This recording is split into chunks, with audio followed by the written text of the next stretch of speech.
প্রথমে ফোনের Chrome browser থেকে চ্যাট জিপিটি ওপেন করে নিলাম। তারপরে হচ্ছে আমি আগে লিখে রেখেছিলাম, জাস্ট এখানে পেস্ট করে দিলাম, যে পেস্ট করে দিয়েছি এবং কি কমান্ড দিয়েছি সেটা আপনাদেরকে বলতেছি, এখন একটু অপেক্ষা করেন। যে গেটিং স্টার্টেড শুরু হয়ে গেছে জেনারেট। আমি লিখেছি যে এস দিয়ে আমাকে একটা লোগো বানিয়ে দাও, টেক্সট রিলেটেড ব্যাকগ্রাউন্ড হবে, হ্যাঁ, এবং ইউটিউব চ্যানেলের প্রোফাইল পিকচার হিসেবে ব্যবহার করব। লোগোর কালার হবে সাদা এবং হলুদের মধ্যে।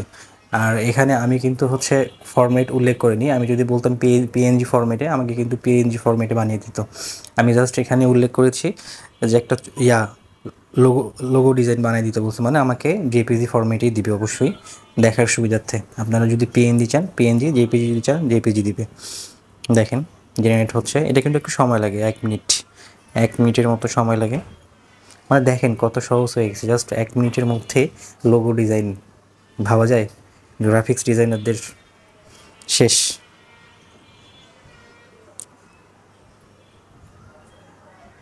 এই যে ইমেজ ক্রিয়েটেড অলরেডি তৈরি হয়ে গেছে।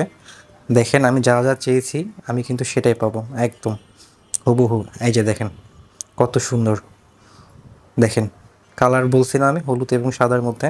এই দেখেন হলুদ এবং সাদার মধ্যে আমাকে বানিয়ে দিয়েছে।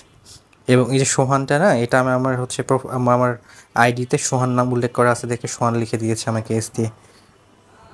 এই যে ডাউনলোড করে নিলাম, এই যে দেখেন কত সুন্দর, দেখছেন? এটা যদি আমি পিএনজি ফরম্যাটে নিতাম কত সুন্দর হতো, দেখেন।